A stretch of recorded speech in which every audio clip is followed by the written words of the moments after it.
Herobrine pushed open the door to his dimly lit cabin, the familiar scent of burning wood and stale air welcoming him back after a long day. But tonight, something was different.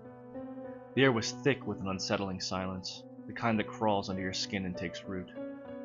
As he stepped inside, his glowing white eyes caught a sight of shadows in the corner of the room. One by one, they emerged. Meatworm slithered out from beneath the floorboards, his grotesque form twitching as he stared with those beady, judgmental eyes. Jeff the Killer leaned against a wall, his sinister smile a little too wide, the glint in his eyes a little too sharp.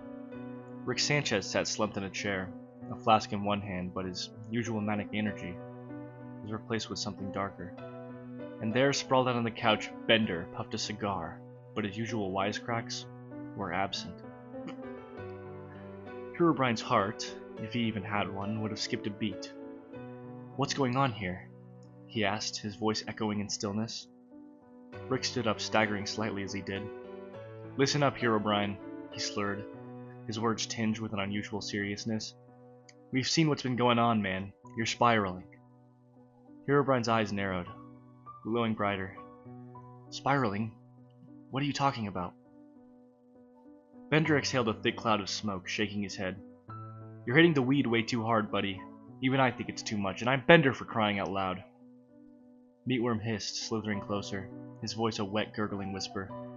"You're not the Herobrine we used to know. You're slower, weaker. It's like the fire's gone out in you." Jeff's grin remained, but there was no humor in it. "You've got to get a grip, man. We've all got our vices, but this is different. You're fading." Herobrine felt a chill run through him, something he hadn't felt in a long time. He looked around at the faces of his so-called friends, their eyes filled with a mix of pity and disappointment. "What do you want me to do?" he muttered, as if to himself. Rick stepped closer, his breath reeking of booze. "You've got to cut it out, man. Get clean. If you don't, you're not going to be the legend anymore. You'll just be another burnt-out ghost story."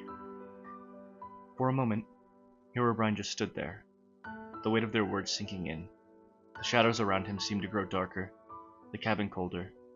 Then, without a word, he turned away, walking back into the night, the door creaking shut behind him.